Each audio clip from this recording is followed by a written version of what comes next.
আজকে আমি ভয়ানক একটা ব্যাপার নিয়ে বক্তব্য শুরু করতে চাই। আমাদের ধর্ম হলো সত্য ধর্ম, আর সত্য সুখবর যেমন প্রদান করে তেমনি সাবধান বাণীও প্রদান করে। আমাদের সকল নবী রাসূলদের, বিশেষত রাসূলুল্লাহ সাল্লাল্লাহু আলাইহি সাল্লামকে আল্লাহ আযজা ওয়া জাল্লা বর্ণনা করেছেন মুবাশশিরান ওয়া নাযীরান, সুসংবাদদাতা ও সতর্ককারী। যদি কেউ শুধু সুসংবাদ প্রদান করেন তাহলে সে সাবধান বাণীর কথা ভুলে যাবে, আর যদি শুধু সতর্ক করতে থাকেন তাহলে সে এতই হতাশ হয়ে পড়ে যে মনে করে ভালো খবর বলতে আসলে কিছু নেই। বুঝতে পারলেন? আমি চেষ্টা করেছি এই ভারসাম্য রক্ষা করার।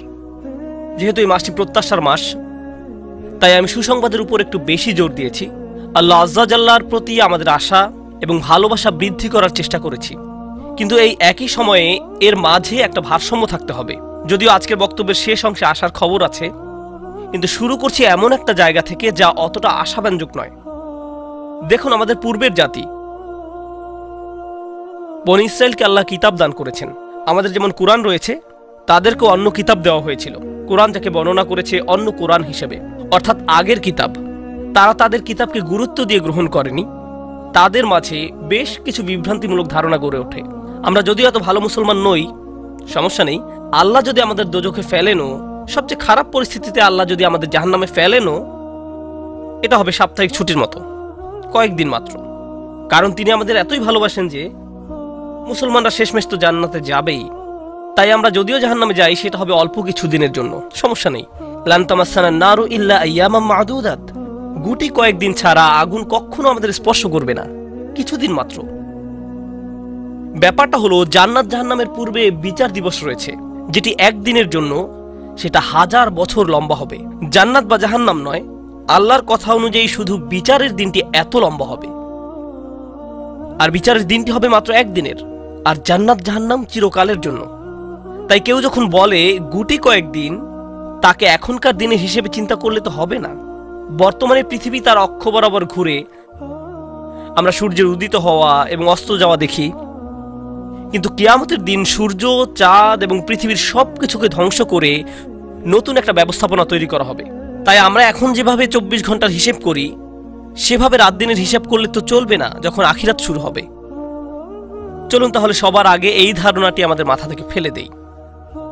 কোরআনের বহু জায়গায় জাহান্নামের আলোচনা করা হয়েছে, কিন্তু আমি শুধু কোরআন থেকে একটি বর্ণনা আপনাদের সামনে উপস্থাপন করতে চাই। আমার মতে এটি আল কোরআনের জাহান্নামের সবচেয়ে গুরুত্বপূর্ণ বর্ণনা।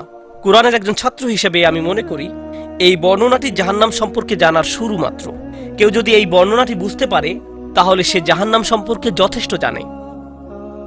আয়াতটি শুরু করা হয়েছে এই কথা বলে, ওয়ালা ইন মাসসাতহুম, এমনকি যদিও। যখন আমরা বাংলায় বলি যদি আমি সেখানে যাই, যদি আমি সেখানে যাই, তাহলে তোমার সাথে দেখা হবে। কিন্তু কেউ যখন বলে যদিও আমি যাই, এর মানে হলো যাওয়ার সম্ভাবনা ক্ষীণ। তাই আয়াতটি যদিও দিয়ে শুরু হওয়ার মাধ্যমে এমন কিছু ঘটার সম্ভাবনা কমিয়ে দিয়েছে। এভাবে বলার মাধ্যমে আল্লাহ কোনো কিছুর উপর জোর কমিয়ে দেন। সহজ কথায় তিনি বাক্যটিকে দুর্বল করে দিচ্ছেন। যদিও, যদিও কি? যদিও মাসসাতহুম, যদিও এটা তাদের স্পর্শ করে। আরবিতে মাসসা অর্থ কোনো কিছু যখন আপনাকে সামান্যতম স্পর্শ করে, যেমন কোনো মাছি যখন কোনো মতে স্পর্শ করে, যদি সেকেন্ডের জন্য স্পর্শ করে তখন তাকে বলা হয় মাস। সুতরাং এটা যদি তাদেরকে কোনো মতে স্পর্শ করে 1 সেকেন্ডের জন্য, মাসসাতহুম। এখন কি তাদের স্পর্শ করে? আপনারা হয়তো ভাবছেন আগুন যদি তাদের স্পর্শ করে। আল্লাহ বলছেন নাফহাতুন, একটা হালকা বাতাস যদি তাদের স্পর্শ করে। চলুন এই বাতাস নিয়ে একটু আলোচনা করা যাক। আরবিতে নাফহাতুন বলতে বোঝায় দরজা বন্ধ করলে যখন সামান্য একটু বাতাস এসে পড়ে, পর্দা নড়ে ওঠে, অথবা কেউ জানালা বন্ধ করলে যেভাবে হালকা বাতাসে পর্দা নড়ে ওঠে। এই বাতাসের যা বাহির থেকে ভেতরে আসে বা ভেতর থেকে বাহিরে যায়, দুই ধরনের আছে। একটি হলো লাফহা, লাম যোগে, আরেকটি হলো নাফহা। লাম যোগে লাফহা মানে বাতাসটি গরম, আর নুন যোগে নাফহা মানে বাতাসটি ঠান্ডা। আল্লাহ বলছেন এমনকি যদি ঠান্ডা বাতাস তাদেরকে স্পর্শ করে, যদি ঠান্ডা বাতাস তাদেরকে স্পর্শ করে তোমার প্রতিপালকের শাস্তি থেকে। তিনি এই আয়াতে জাহান্নাম কাউকে স্পর্শ করার কথা বলছেন না। তিনি এই আয়াতে আগুন কাউকে স্পর্শ করার কথা বলছেন না। তিনি এমনকি গরম বাতাস কাউকে স্পর্শ করার কথাও বলছেন না। তিনি আগুনের ঠান্ডা অংশের কথা বলছেন, আর এটা আপনাকে চিরকালের জন্য স্পর্শ করছে না। প্রসঙ্গত, আমরা ফিজিক্সে পদার্থের 3টি অবস্থার কথা শিখেছি: সলিড, লিকুইড এবং গ্যাস। সলিড বা কঠিন কিছু যদি স্পর্শ করে আমরা তা অনুভব করতে পারি। এই মুহূর্তে গ্যাস আমাদেরকে স্পর্শ করছে, বাতাস এখন আমাদেরকে স্পর্শ করছে, আমরা এটা অনুভব করি না। আর এই আয়াতে আল্লাহ বর্ণনা করছেন কি তাদের স্পর্শ করছে? বাতাস তাদেরকে স্পর্শ করছে। কোন ধরনের বাতাস? অপেক্ষাকৃত গরম বাতাস নাকি ঠান্ডা বাতাস? ঠান্ডা বাতাস। ঠান্ডা বাতাস কোন রকম তাদেরকে স্পর্শ করছে। এই আয়াতের সবচেয়ে উল্লেখযোগ্য বিষয় হলো, আমি একটু আগে নাফহা এবং লাফহার কথা বলেছিলাম। অন্য কথায়, তারা এখনো জাহান্নামে প্রবেশ করেনি, তারা এর দিকে অগ্রসর হচ্ছে। আর জাহান্নামের অপেক্ষাকৃত ঠান্ডা বাতাস এসে কোনো মতে তাদেরকে স্পর্শ করলো। তখন তাদের প্রতিক্রিয়া কি? চিৎকার করে বলে উঠবে, ইয়া ওয়াইলানা, হায়, সবচেয়ে কঠিনতম শাস্তি আমাদের জন্য শুরু হয়ে গেছে। ইন্না কুন্না যালিমিন, আমরা সব সময় অপরাধী ছিলাম। তারা সাথে সাথে তাদের সব অপরাধ স্বীকার করবে। যে কারণে এই আয়াতটি আমি সংক্ষেপে আপনাদের নিকট উপস্থাপন করলাম। প্রথমত, এই আয়াতে আল্লাহ জাহান্নামের শাস্তির অভিজ্ঞতা বর্ণনা করছেন না। আল্লাহ সকল বিশ্বাসীকে জাহান্নামের আগুন থেকে মুক্ত রাখুন। কিন্তু আল্লাহ এখানে বর্ণনা করছেন এমনকি জাহান্নামের আগুনের কাছে গেলে এবং ক্ষণিকের জন্য এর বাতাসের সামান্য স্পর্শ লাগলে একজন মানুষ চিন্তা করা শুরু করবে এর চেয়ে আর ভয়ঙ্কর কোনো শাস্তি হতে পারে না। এজন্যই আল্লাহ দোজখের আগুন সম্পর্কে বলছেন, ইন্নাহা সাআত মুস্তাকাররা ওয়া মুকামা, নিশ্চয়ই তা অবস্থানস্থল ও আবাসস্থল হিসাবে কতই না নিকৃষ্ট।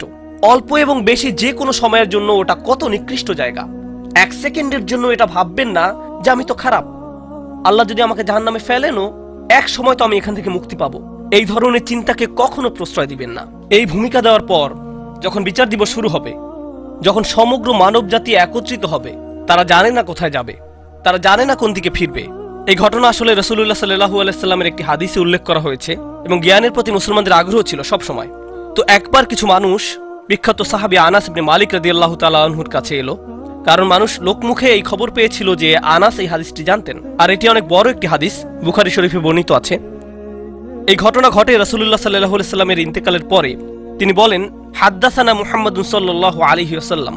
এখন আনাস রাদিয়াল্লাহু তাআলা আনহু কথা বলছেন। তিনি বলেন, রাসূলুল্লাহ সাল্লাল্লাহু আলাইহি সাল্লাম আমাদের বলেছেন, ইযা কানা ইয়াউমুল কিয়ামাতি মা জান্নাসু বা'দুহুম ফি বা'দ। মনোযোগ দিয়ে শুনুন।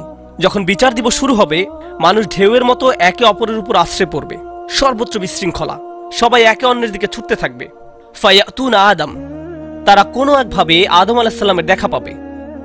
আদম আলাইহিস সালামের দেখা পাবে, তারা তার কাছে ছুটে আসবে। ফায়াকুলুনা ইশফা আলানা ইলা রাব্বিক, সমগ্র মানব জাতি আদম আলাইহিস সালামের কাছে ছুটে আসবে এবং বলবে, আপনি কি দয়া করে আমাদের পক্ষ থেকে আল্লাহর সাথে কথা বলতে পারবেন? আমরা আল্লাহর ভয়ে ভীত। আপনি তো প্রথম মানুষ, আপনি তো সেই ব্যক্তি যাকে আল্লাহ ফেরেশতাদের সিজদা দিয়ে সম্মানিত করেছেন, আপনাকেই তো পছন্দ করা হয়েছে, আমরা সবাই আপনার সন্তান, আপনি আমাদের পিতা, তাই দয়া করে আমাদের জন্য আল্লাহর সাথে কথা বলুন, আমরা খুবই ভীত। এরপর তিনি বলবেন, ফায়াকুলু লাস্তু লাহা, তিনি বলবেন, আমি এর যোগ্য নই, আমি পারবো না। ফায়াকুলু লাস্তু লাহা ওয়ালাকিন আলাইকুম বিইব্রাহিম, তোমরা কেন ইব্রাহিমের সাথে কথা বলছো না? তোমাদের উচিত ইব্রাহিমের সাথে কথা বলা। অতএব মানব জাতি এখন কার খোঁজ করছে? ইব্রাহিম আলাইহিস সালাম। ফাইন্নাহু খলিলুর রহমান, তার কাছে যাও, কারণ তিনি রহমানের খুবই কাছের বন্ধু। ওয়াত্তাখাযাল্লাহু ইব্রাহিমা খলিলা, কোরআনে এসেছে আল্লাহ ইব্রাহিমকে তার বন্ধুরূপে গ্রহণ করেছেন। তাই ইব্রাহিমের কাছে যাও, তিনি তোমাদের সাহায্য করতে পারবেন। তারা ইব্রাহিমের কাছে যাবেন। ফায়াতুনা ইব্রাহিমা ফায়াকুলু লাস্তু লাহা, তারা ইব্রাহিমের কাছে গেলে তিনি বলবেন, আমি এর যোগ্য নই, আমাকে এই কাজের জন্য তৈরি করা হয়নি, আমি তোমাদের জন্য আল্লাহর সাথে কথা বলতে পারবো না। ওয়ালাকিন আলাইকুম বিমূসা, তোমরা কেন মূসা আলাইহিস সালামের কাছে যাচ্ছ না? তো মানব জাতি মূসা আলাইহিস সালামের কাছে দৌড়ে যাবে। ফাইন্নাহু কালিমুল্লাহ, তিনি আল্লাহর সাথে অনেক কথা বলতেন। ওয়া কাল্লামাল্লাহু মূসা তাকলিমা, আর আল্লাহ মূসার সাথে কথা বলেছেন সরাসরি। সুতরাং তিনি যেহেতু আল্লাহর সাথে কথা বলতে অভ্যস্ত, আজকে তো কথা বলার উত্তম সময়, তিনি তোমাদের পক্ষ থেকে আল্লাহর সাথে কথা বলবেন।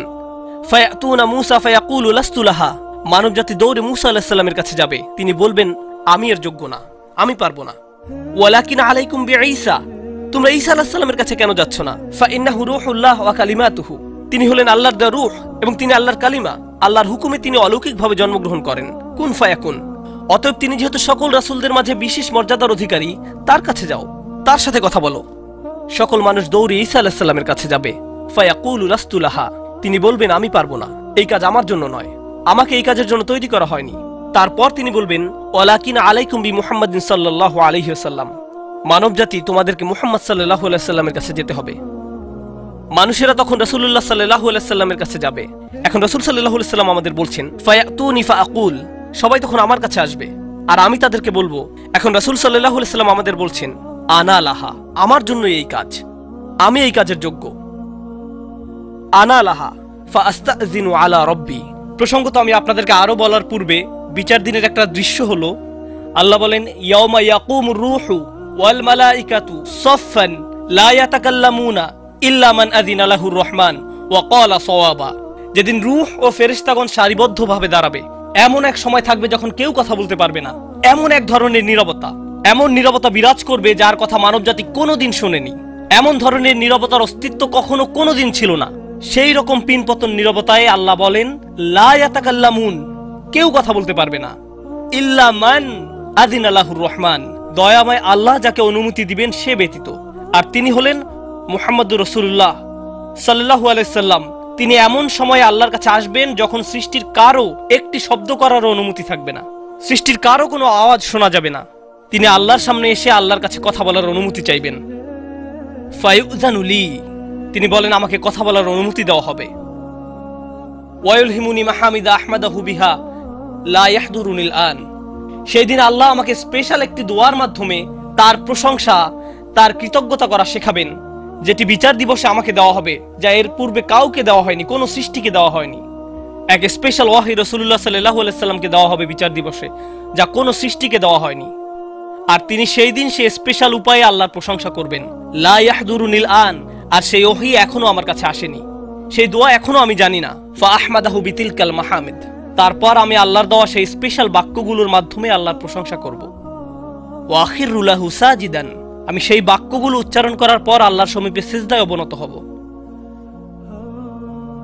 কিয়ামতের দিনে দৃশ্যপটে রাসূলুল্লাহ সাল্লাল্লাহু আলাইহি সাল্লাম এমন জায়গায় থাকবেন, এই অবস্থাকে বলা হয় মাকামা মাহমুদা, একটা স্টেশন, অথবা বলতে পারেন এমন একটা স্টেজ যা প্রশংসিত। আর মানবজাতি সেটা প্রত্যক্ষ করবে, আমরা সবাই এটা দেখতে পাবো। আমরা সবাই তখন নিশ্চুপ থাকবো আর তিনি সিজদায় পড়ে যাবেন। তিনি যখন সিজদায় পড়ে যাবেন তখন আল্লাহ আযজা ওয়া জাল্লা তার সাথে কথা বলবেন। এতক্ষণ তিনি আল্লাহর সাথে কথা বলছিলেন, এখন আল্লাহ আযজা ওয়া জাল্লা তার সাথে কথা বলবেন। তিনি কি বলবেন? ইয়া মুহাম্মদ ইরফা রাসাকা, তিনি বলবেন মুহাম্মদ তোমার মাথা উত্তোলন করো। ওয়াকুল, বলো, ইউসমা আলাকা, তোমার কথা শোনা হবে। শুধু যে আল্লাহ তার কথা শুনবেন তা নয়, বরং বিচার দিনে উপস্থিত সবাই তার কথা শুনতে পাবে। ইউসমা আলাক, তারপর আল্লাহ বলেন, ওয়াসাল তুতা, চাও তোমাকে দেওয়া হবে, তুমি যা চাও দেওয়া হবে। কিয়ামতের দিন আল্লাহর একটি সৃষ্টি কেমন পজিশনে থাকলে আমরা সবাই যখন আল্লাহর নিকট ভিক্ষা চাচ্ছি, আতমিম লানা নূরানা ওয়াগফির লানা, হে আমাদের পালনকর্তা, আমাদের নূরকে পূর্ণ করে দিন এবং আমাদেরকে ক্ষমা করুন, এই কথা বলে আমরা আল্লাহ আযজা ওয়া জাল্লার কাছে কাকুতি মিনতি করতে থাকব। আর এখানে আল্লাহ তার এই সৃষ্টিকে বলছেন, তুমি চাও, তুমি যা চাও আমি দিব, সাল তুতা। এই হলো আমাদের রাসূল সাল্লাল্লাহু আলাইহি সাল্লাম। তারপর আল্লাহ বলবেন, ওয়াশফা, তুমি যদি কারো পক্ষ থেকে কথা বলতে চাও, তুমি যদি কারো ব্যাপারে সুপারিশ করতে চাও, যাও সুপারিশ করো। তুশাফা, আমি তোমাকে অন্য মানুষদের পক্ষ হয়ে কথা বলার অধিকার দিলাম। তুশাফা, এই গ্যারান্টি আল্লাহ তার রাসূল সাল্লাল্লাহু আলাইহি সাল্লামকে দিয়েছেন।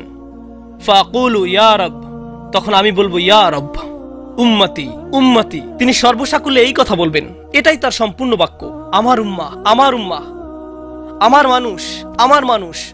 কিয়ামতের দিন সবাই বলবে, নাফসি নাফসি, আমি নিজে আমি নিজে আমি নিজে। আল্লাহর নবীরা যারা মানুষকে আল্লাহর দ্বীনে আনার জন্য দিবারাত্রি পরিশ্রম করে গিয়েছেন, যেমন ইব্রাহিম আলাইহিস সালাম, যার এই দুনিয়ায় থাকাকালীন সময়ে শুধু একটাই উদ্বেগ ছিল মানুষের মুক্তি, বিচারের দিনে তিনি বলবেন, না, যাও অন্য কোথায় যাও, যাও মুসার সাথে কথা বলো।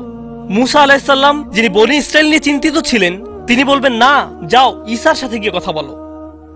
আর আমাদের রাসূল সাল্লাল্লাহু আলাইহি সাল্লাম বলবেন, প্রসঙ্গত কোরআনে কিয়ামত দিবসের যে ভয়াবহতার কথা বর্ণনা করা হয়েছে তা একবার চিন্তা করে দেখুন। ইয়াউমা তারাউনাহা তাযহালু কুল্লু মুরদিআতিন আম্মা আরদাআত, প্রত্যেক মা যে তার বাচ্চাকে দুধ খাওয়াচ্ছে তার বাচ্চাকে ফেলে দিবে যেন সে কিছুই না। ইয়াফিরুল মারউ মিন আখিহি ওয়া উম্মিহি ওয়া আবিহি, সেদিন মানুষ তার ভাইয়ের কাছ থেকে পালাবে, মায়ের কাছ থেকে পালাবে, বাবার কাছ থেকে পালাবে। ওয়া সাহিবাতিহি ওয়া বানিহি, তার স্ত্রীর কাছ থেকে পালাবে, ছেলেমেয়ের কাছ থেকে পালাবে। আপনাদের কেউ কেউ হয়তো ইতিমধ্যে স্ত্রীর কাছ থেকে পালিয়ে বেড়ান। তাই আপনাদের কাছে হয়তো এটা অতটা ভীতিপ্রদ নয়। এই আয়াত হয়তো আপনার জন্য ভয়ের নয়, কেউ কেউ ভাবছে অবশেষে। যাই হোক, সমস্ত গুরুত্বের সাথে সেই দিন সবাই কাকে নিয়ে উদ্বিগ্ন থাকবে? নিজেকে নিয়ে। প্রকৃতপক্ষে সেদিন প্রত্যেক ব্যক্তি বলবে, ওমান ফিল আরদি জামিআ সুম্মা ইউনজিহ, সবাইকে জাহান্নামে নিয়ে যান এবং বিনিময়ে আমাকে জান্নাতে প্রবেশ করতে দিন। এটাও কোরআনে এসেছে। মানুষ সেদিন এমন মরিয়া হয়ে উঠবে, সেদিন একজন মানুষ আল্লাহর সাথে কথা বলবেন, আর প্রথম যে শব্দগুলো তার মুখ থেকে উচ্চারিত হবে তা হলো উম্মতি উম্মতি। আপনার জন্য আপনার রাসূলের ভালোবাসা এমনই প্রগাঢ় সাল্লাল্লাহু আলাইহি সাল্লাম। আমার উম্মাহ, আমার উম্মাহ। যদি আমরা তাকে ভালোবেসে থাকি, তাহলে যেই উম্মতের জন্য আল্লাহ রাসূলের এত ভালোবাসা, সেই উম্মতের জন্য আমাদের অন্তরে কিভাবে এত ঘৃণার বাস হয়? কিভাবে সম্ভব এটা? কিভাবে আমাদের পরস্পরের প্রতি এত ক্রোধ, বিচার, সমালোচনা, বিভক্তি, বিদ্বেষ, অনুমান, অহংকার? আর এই মানুষগুলো দাবি করে তারা রাসূলুল্লাহ সাল্লাল্লাহু আলাইহি সাল্লামকে ভালোবাসে। এইসব তুচ্ছ বিষয় ভুলে যেতে এই ভালোবাসা কি যথেষ্ট নয়? আমাদের কোন পার্থক্যগুলো এর চেয়ে বড়? তো যখন রাসূলুল্লাহ সাল্লাল্লাহু আলাইহি সাল্লাম বলবেন উম্মতি উম্মতি, আল্লাহ সুবহানাহু ওয়া তাআলা বলবেন ফায়াকুলু ইনতালিক, এগিয়ে যাও। ফাআখরিজ মিনহা মান কানা ফি কলবিহি মিসকালা শাইরাতিন মিন ঈমান, মনোযোগ দিয়ে শুনুন, যাও এখান থেকে বের করে নাও যাদের অন্তরে ঈমান আছে, এমনকি এখানে শারিয়া মানে বার্লি দানা, যা সামান্য একটু লম্বা হয়, যাদের অন্তরে এতটুকু পরিমাণ ঈমানও আছে, যে কোনো ঈমান যদি তাদের অন্তরে থেকে থাকে, তাহলে তাদেরকে বের করে নাও। আপনি এগিয়ে যান এবং বের করে নিন। দৃশ্যপটটি কল্পনা করুন। রাসূলুল্লাহ সাল্লাল্লাহু আলাইহি সাল্লাম মানুষকে রাখছেন, যাও যাও যাও, তিনি তাদেরকে সরিয়ে নিচ্ছেন। কিছু মানুষকে নিয়ে যাওয়ার পর ফেরেশতারা থামিয়ে দিলেন, কারণ কারো কারো ঈমান এর চেয়েও ছোট। সামান্য পরিমাণ ঈমান বলতে আসলে কি বোঝায়? কেউ একজন হারাম কোনো কাজে যুক্ত ছিল, সে ভয়ানক কিছু একটা করছিল, কাজটা করে ফেলার পর তার মনে অনুশোচনা জাগ্রত হলো, তার ভেতর থেকে কিছু একটা বলছে এটা খারাপ কাজ, আমার এটা করা উচিত নয়, আল্লাহ আমাকে এটা সম্পর্কে জিজ্ঞাসা করবেন। তারপর কোনো একভাবে তার এই চিন্তাটাকে সে দমিয়ে দিল, থাক এখন চিন্তা করার দরকার নেই। কিন্তু পরবর্তীতে সে আল্লাহর কাছে দোয়া করে বলল, ইয়া আল্লাহ, আমি জানি না কিভাবে এই কুঅভ্যাস থেকে বাঁচবো, আমাকে এর থেকে মুক্তি দিন। আমি চাই না এটা আমার জীবনে আর ঘটুক, কিন্তু তবু আমি এটাতে আটকা পড়ে আছি। অতি ক্ষুদ্র ঈমান তার ভেতর থেকে চিৎকার করছে, অন্য কেউ এটা শুনতে পারছে না, তার অন্তর এটা শুনছে। আর আল্লাহ আজ্জা জাল্লা বলছেন, তারা যদি এতটুকু ঈমানও দেখাতে পারে, আপনি এগিয়ে যান, তাদেরকে বের করে নিয়ে আসুন, আপনি তাদেরকে বের করে নিয়ে আসুন। আর তিনি যখন এভাবে মানুষদেরকে বের করে নিয়ে আসবেন, তখন ফেরেশতারা একসময় থামিয়ে দিবেন, কারণ অনেক মানুষের অন্তরে এতটুকু ঈমানও নেই, সামান্য অনুতাপটুকু তাদের অন্তরে ছিল না। থামিয়ে দিবেন, ফাআনতালিক ফাফআল, আমি গিয়ে এমনই করব, সুম্মা আউদ, তারপর আমি ফিরে আসব। অর্থাৎ ফেরেশতারা থামিয়ে দিবে, আর অন্য মানুষেরা সেখানে কাঁদতে থাকবে, আমাদের কি হবে, আমাদের কি হবে। তারপর রাসূলুল্লাহ সাল্লাল্লাহু আলাইহি সাল্লাম ফেরত আসবেন, ফাআহমাদাহু বিতিলকাল মাহামিদ, অতঃপর আমি পুনরায় সেসব প্রশংসা বাক্য দ্বারা আল্লাহর প্রশংসা করব। লক্ষ্য করুন, প্রথমবার তিনি প্রার্থনা করার জন্য অনুমতি চেয়েছিলেন, তাই না? দ্বিতীয়বারের বেলায় অনুমতির কোনো উল্লেখ নেই। লক্ষ্য করেছেন? তিনি আসলে সাথে সাথে আল্লাহর প্রশংসা করা শুরু করবেন। আল্লাহ কি তাকে এমনটি করতে বলেছেন? না, এটা হলো নিজ উম্মতের প্রতি তার অপরিসীম ভালোবাসার বহিঃপ্রকাশ। তিনি আবারও আল্লাহর প্রশংসা করা শুরু করবেন, এই আশায় যে আল্লাহ তাকে অটোমেটিক অনুমতি দিবেন। সুম্মা আখিরু লাহু সাজিদান, আর সিজদায় পড়ে যাব। ফায়াকুলু ইয়া মুহাম্মদ, আমাকে বলা হবে, হে মুহাম্মদ, ইরফা রাসাকা, তোমার মাথা উঠাও। কুল ইউসমা আলাকা, বলো তোমার কথা শোনা হবে। ওয়াসাল তুতা, চাও তোমাকে আবার দেওয়া হবে। ওয়াশফা তুশাফা, সুপারিশ করো, সুপারিশ গ্রহণ করা হবে। তোমাকে সুযোগ দেওয়া হবে তাদেরকে বের করে নেয়ার, তোমাকে তাদের জন্য সুপারিশ করার সুযোগ দেওয়া হবে। ফাআকুলু ইয়া রব উম্মতি উম্মতি, আমি তখন বলবো, হে আমার রব, আমার উম্মত, আমার উম্মত। তিনি তো ইতোমধ্যে অল্প ঈমানের অধিকারীদেরকে বের করে নিয়েছেন। ফায়াকুলু ইনতালিক, এরপর আল্লাহ বলবেন, এগিয়ে যাও। ফাআখরিজ মিনহা মান কানা ফি কলবিহি মিসকালা যাররাতিন আও খারদালাতিন মিন ঈমান, তোমাকে সুযোগ দেওয়া হবে তাদেরকে বের করে নেয়ার, সুপারিশ গ্রহণ করা হবে। যাদের অন্তরে এক বিন্দু পরিমাণ ঈমান আছে, বালির দানা নয়, বালির দানা তো এতটুকু লম্বা, বরং বিন্দু পরিমাণ। খারদালা মানে সরিষার দানা, অতি ক্ষুদ্র বিন্দুর মতো। আর যখন আল্লাহ বলছেন এর ওজনের মতো, বর্তমানে আমাদের কাছে ডিজিটাল ওজন মাপার যন্ত্র আছে, আগের দিনে পাল্লা ছিল, তাই আপনি যখন এক মুষ্টি চাল এক পাল্লায় রাখতেন, সেটা হয়তো তেমন একটা ঝুঁকতো না। যদি একটু বেশি করে চাল রাখতেন, তখন একটু ঝুঁকতো। এখন ডিজিটাল ওজন মাপার যন্ত্র দিয়ে গ্রাম, কিলোগ্রাম মাপা হয়। এমনকি সামান্য কয়েক দানা রাখলেও যন্ত্রের স্ক্রিনে ভেসে উঠে 0.001 গ্রাম। এখন শুধু একটি চাল রেখে দেখুন, বা একটি সরিষার দানা রেখে দেখুন, স্ক্রিনে কিছু ভেসে উঠে কিনা? কিছুই হয় না, কিছুই হয় না। আর আল্লাহ বলছেন, আমি তোমার সুপারিশের কারণে রাসূলুল্লাহ সাল্লাল্লাহু আলাইহি সাল্লামের দোয়ার কারণে এমন মানুষদেরকেও মুক্তি দিব যাদের ঈমান এমনকি এই দুনিয়ায়ও মাপা যায় না, এই দুনিয়ায়ও মাপা যায় না। প্রসঙ্গত আপনি যদি একটি দানা খান বুঝতে পারবেন যে কিছু খেয়েছেন, আপনি এমনকি বুঝতেও পারবেন না। এটা হলো এমন ধরনের ঈমান যার আছে এটা সে নিজেও ভালোভাবে বুঝতে পারে না, এমনকি তারা নিজেরাও ঠিকমতো বুঝে উঠতে পারে না যে ঈমান আছে, আর অন্যরা কিভাবে বুঝবে। আর কেউ যদি একটি দানা আহার করে এটা তাদের পুষ্টি সাধনে তেমন কোনো ভূমিকা রাখতে পারে না, এটা শরীরের জন্য যথেষ্ট পরিমাণের খাবার নয়। ঠিক তেমনি যার সরিষার দানা পরিমাণ ঈমান ছিল, সেই ঈমানও একটি ভালো জীবন অতিবাহিত করার জন্য তা যথেষ্ট ছিল না, কিন্তু তাদের অন্তরের কোনো এক জায়গায় একটু ঈমানের বাস ছিল। আল্লাহ বলছেন, তুমি এমন যাদেরকে পাও তাদেরকেও বের করে নিয়ে আসো। ফাখরিজহু ফাআনতালিক, আমি যাব এবং তাই করব। আর এটা বিশাল এক জনগোষ্ঠী যারা আল্লাহর কাছ থেকে দূরে সরেছিল, তাদের ভেতরে একেবারে ক্ষুদ্র কিছু ঈমান ছিল। এরপর তো আর কিছু নেই মনে হচ্ছে, ঘটনা শেষ। কিন্তু রাসূলুল্লাহ সাল্লাল্লাহু আলাইহি সাল্লাম এখানেই থেমে যাননি। ফাআহমাদাহু বিতিলকাল মাহামিদ সুম্মা আখিরু লাহু সাজিদান, তিনি এখানেই থেমে যাননি, তিনি আবারও ফিরে যাবেন এবং আমি সেসব প্রশংসা বাক্য দিয়ে আল্লাহর প্রশংসা করব এবং আবারও সিজদায় পড়ে যাব।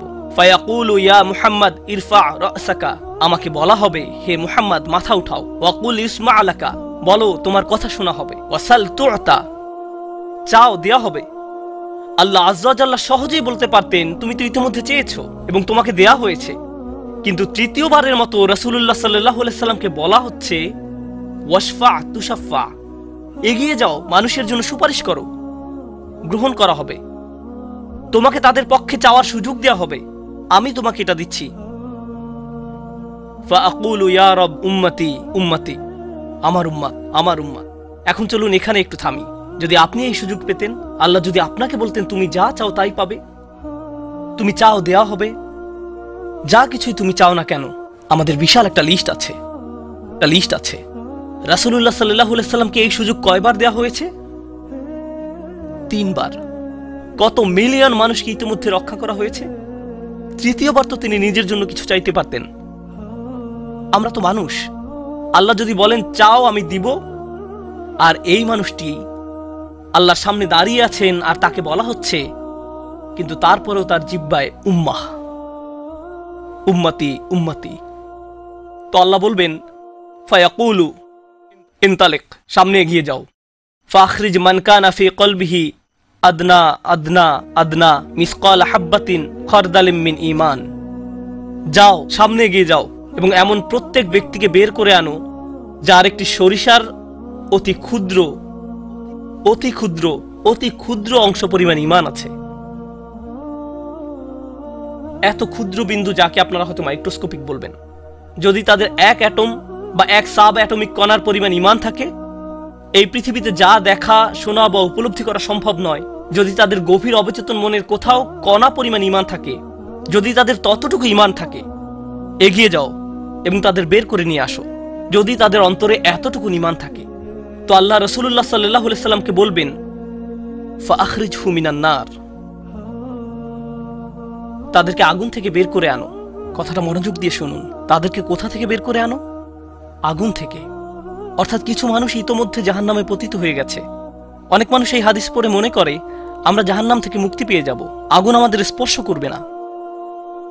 কিন্তু হাদিস এই কথা বলছে না। রাসূলুল্লাহ সাল্লাল্লাহু আলাইহি সাল্লাম আল্লাহর কাছে কাকুতি মিনতি করছেন, আর এই দিনটি হবে 50,000 বছর লম্বা। অনেক মানুষের বিচার ইতোমধ্যে হয়ে গেছে। আর আমি আপনাদেরকে সেই আগুন সম্পর্কে শুরুতে বলেছিলাম, আপনি যদি এর বাতাসের স্পর্শ পান 1 সেকেন্ডেরও কম সময়ের জন্য, আপনার মনে হবে এর চেয়ে ভয়ঙ্কর আর কোনো শাস্তি হতে পারে না। আর আল্লাহর রাসূল সাল্লাল্লাহু আলাইহি সাল্লাম সেই মানুষগুলোর জন্য আশা ছেড়ে দেননি, তাদের জন্য হতাশ হয়ে পড়েননি।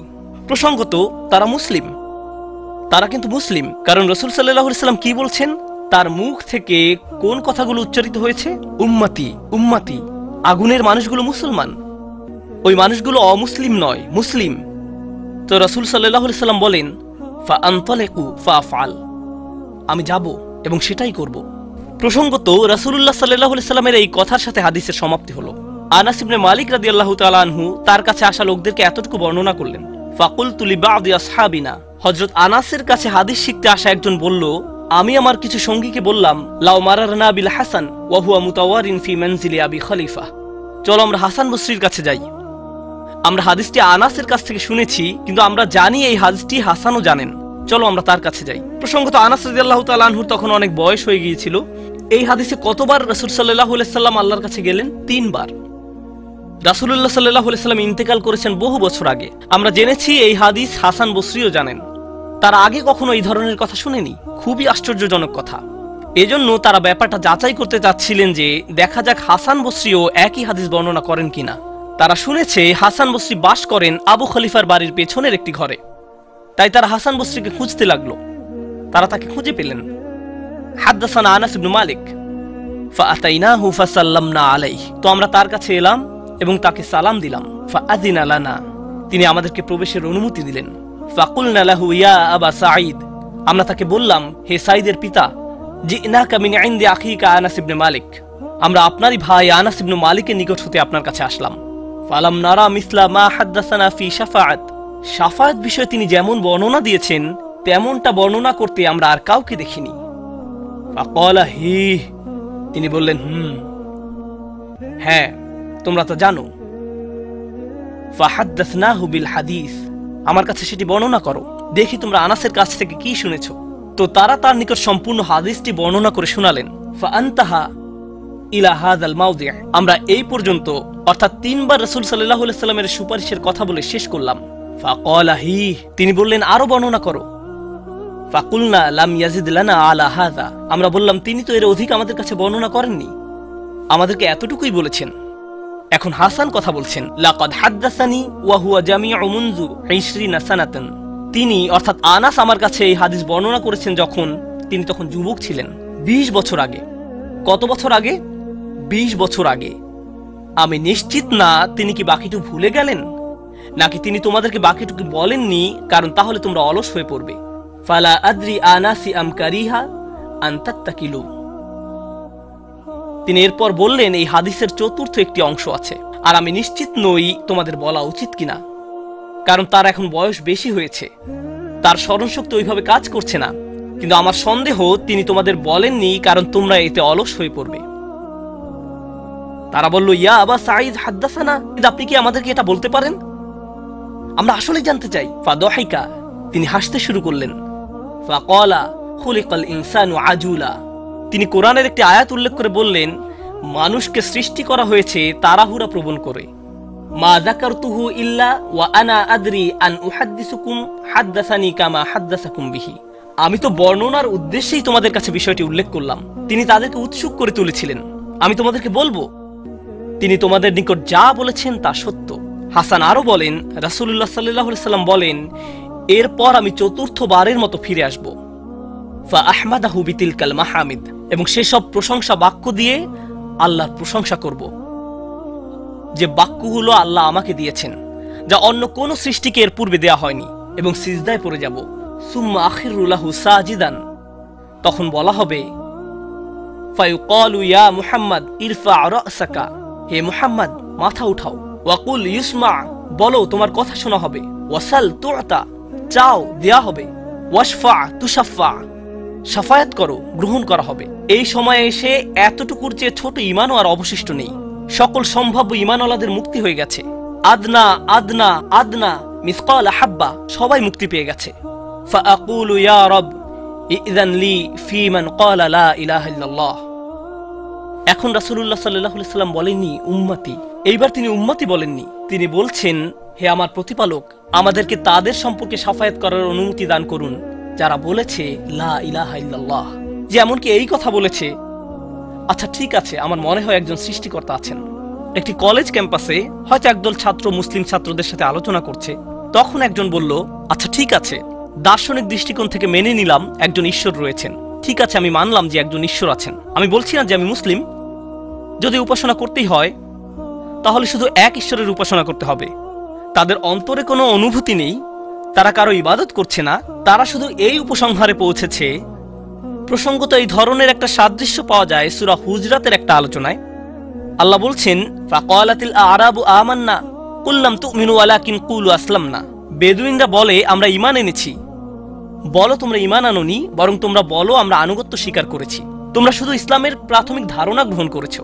ধারণা থাকে এখানে, আর ঈমান কোথায় থাকে? যাদের অন্তরে কিছু ঈমান ছিল তাদের ইতোমধ্যে নেওয়া হয়ে গেছে। এখন যাদের মাথায় কিছু ধারণা ছিল যে একজন রব আছেন, তারা কোনোদিন ধর্ম প্র্যাকটিস করেনি, তারা ধর্মীয় কোনো কাজই করেনি, তারা শুধু এই ধারণা মেনে নিয়েছিল যে শুধু একজন প্রভুর উপাসনা করতে হবে। রাসূলুল্লাহ সাল্লাল্লাহু আলাইহি সাল্লাম বলছেন, যে কেউ এই সিদ্ধান্তে আসবে যে কেউ বলবে লা ইলাহা ইল্লাল্লাহ, তার জন্য শাফায়াত করার অনুমতি দান করুন। আল্লাহ বলবেন, ফায়াকুলু ওয়া ইজ্জাতি ওয়া জালালি ওয়া কিবরিয়াই ওয়া আযীমাতি। আল্লাহ বলবেন, আমি আমার কর্তৃত্বের শপথ করছি, আমি আমার স্বীয় গৌরবের শপথ করছি, আমি আমার বরত্বের শপথ করছি, আমি আমার মহত্বের শপথ করছি। লা উখরিজান্না মিনহা মান ক্বালা লা ইলাহা ইল্লাল্লাহ। আমি স্বয়ং অবশ্যই তাদের সবাইকে জাহান্নাম থেকে বের করব যারা বলেছে লা ইলাহা ইল্লাল্লাহ, তোমার এই সুপারিশের কারণে। সাল্লাল্লাহু আলাইহি সাল্লাম। জাহান্নাম কতটা ভয়ঙ্কর তার একটা ছোট্ট নমুনা দিয়ে আমি আজকের আলোচনা শুরু করেছিলাম। এখন সব শেষে রাসূলুল্লাহ সাল্লাল্লাহু আলাইহি সাল্লাম আমাদের জন্য এই শাফায়াত করছেন। এই হাদিসটি অন্যতম গুরুত্বপূর্ণ একটি হাদিস। এমনকি 20 বছর পরে আনাস ইবনে মালিক এখন বৃদ্ধ হয়ে গেছেন, মানুষ তখনও তার কাছে শাফায়াত বিষয় জানতে এসেছেন। এমনকি আজকের দিনেও এই হাদিসটি অন্যতম শক্তিশালী একটি হাদিস, এবং অন্যতম এই জন্য যে ভুলভাবে ব্যবহার করার একটি বক্তব্য রাসূলুল্লাহ সাল্লাল্লাহু আলাইহি সাল্লামের। কখনোই এর অপব্যবহারের চিন্তাও করবেন না। এটা ফ্রি হয়ে যাওয়ার লাইসেন্স নয়। যদি আমরা মনোযোগের সাথে পড়ি তাহলে আমরা বুঝবো যে আল্লাহ এমন মানুষদেরকে জাহান্নাম থেকে বের করে আনার জন্য অনুমতি দেবেন যাদের ঈমান যথেষ্ট ছিল না, যাদের সৎ কাজ যথেষ্ট ছিল না। পক্ষান্তরে এমন অনেক মানুষ থাকবে যাদের অন্তরে ঈমান আছে, যাদের ডান হাতে সৎ কাজ আছে, আর এই সৎ কাজগুলো বিচারের দিনে আলোতে পরিণত হবে, হৃদয়ের ঈমান ও বিচারের দিনে জ্যোতিতে পরিণত হবে। ইয়াসআ নূরুহুম বাইনা আইদিহিম ওয়া বিআইমানিহিম। তাদের বুকের ভেতর থেকে আলো ছুটতে থাকবে এবং তাদের ডান হাত থেকে এই আলো টর্চে পরিণত হবে, গাড়ির হেডলাইটের মতো। চারপাশে থাকবে অন্ধকারাচ্ছন্ন, আর আপনি জান্নাতের দিকে ছুটতে থাকবেন। আপনাকে জাহান্নাম অতিক্রম করে যেতে হবে, এটা আল্লাহর নির্দেশ। ওয়া ইম মিনকুম ইল্লা ওয়ারিদুহা। জান্নাতে যেতে হলে সবাইকে জাহান্নাম অতিক্রম করে যেতে হবে, সবাইকে, এর কোনো ব্যতিক্রম নেই। আর এই ব্রিজ অতিক্রম করতে হলে আপনার আলো লাগবে। যদি আলো না থাকে তাহলে পড়ে যাবেন। তো মানুষ যখন হেঁটে যাচ্ছে তখন অনেকের এত পরিমাণ আলো থাকবে যেন মক্কা থেকে সিরিয়া দেখা যাচ্ছে, আর কারো কারো এত অল্প পরিমাণ আলো থাকবে যে তারা কোনো মতে পায়ের সামনের কিছু অংশ দেখতে পাবে, কারণ তাদের ঈমান দুর্বল ছিল। কিন্তু এই হাদিস এমন মানুষদের সম্পর্কে নয় যাদের সামান্য কিছু আলো থাকবে বা অনেক বেশি আলো থাকবে। এই হাদিস এমন মানুষদের সম্পর্কে যাদের আলো এত স্বল্প পরিমাণ যে এটি দিয়ে কিছুই দেখা যাচ্ছে না। আর যাদের আলো আছে তারা আল্লাহর কাছে ভিক্ষা করতে থাকবে, রব্বানা আতমিম লানা নূরানা ওয়াগফির লানা। আমাদেরকে আমাদের আলো পূর্ণ করে দিন, ব্যাটারি যেন শেষ হয়ে না যায়। আমাদেরকে জান্নাতের গেটে পৌঁছে দিন, আমাদেরকে ক্ষমা করে দিন। আমরা আল্লাহর কাছে ভিক্ষা চাচ্ছি যেন তিনি আমাদের কপালে রাসূলুল্লাহ সাল্লাল্লাহু আলাইহি সাল্লামের শাফায়াত জুড়ে দেন। তিনি যেন আমাদেরকে তাদের অন্তর্ভুক্ত করেন যারা আরশের ছায়ায় থাকবে। আমরা আল্লাহর কাছে প্রার্থনা করছি তিনি যেন আমাদেরকে তাদের অন্তর্ভুক্ত করেন যাদেরকে এমনকি জাহান্নামের আগুনের ঠান্ডা বাতাসও স্পর্শ করবে না। আমরা আল্লাহর কাছে দোয়া করছি তিনি যেন আমাদেরকে তার রাসূলের অনুগত উম্মায় পরিণত করে দেন। তাদের অন্তর্ভুক্ত নয় যাদের ব্যাপারে তিনি অভিযোগ করবেন, বরং তাদের অন্তর্ভুক্ত করুন যাদের জন্য তিনি সুপারিশ করবেন। আগেরবার আমি বলেছিলাম একদল মানুষ সম্পর্কে রাসূলুল্লাহ সাল্লাল্লাহু আলাইহি ওয়াসাল্লাম অভিযোগ করবেন, ইন্না কওমি ইত্তাখাযু হাযাল কুরআনা মাহজুরা। হে আমার রব, নিশ্চয়ই আমার কওম এই কুরআনকে পরিত্যাজ্য গণ্য করেছে। আমরা তাদের অন্তর্ভুক্ত হতে চাই না। আমরা তাদের অন্তর্ভুক্ত হতে চাই যাদের জন্য তিনি আল্লাহর কাছে সুপারিশ করবেন। আল্লাহ যেন আমাদের সবাইকে তার রাসূলের শাফায়াতের যোগ্য করে দেন। আমি দোয়া করছি আমরা প্রত্যেকে যেন আমাদের রাসূলের সুন্দর দ্বীনের প্রতিনিধিত্ব করতে পারি, আর তার জন্য আমাদের অন্তরে যে ভালোবাসা রয়েছে তা যেন আমাদের পরস্পরের আচার ব্যবহারের মাঝেও প্রতিফলিত হয়। বারাকাল্লাহু লি ওয়া লাকুম ফিল কুরআনিল হাকিম ওয়া নাফা'নি ওয়া ইয়্যাকুম বিল আয়াতি ওয়াজ যিকরিল হাকিম।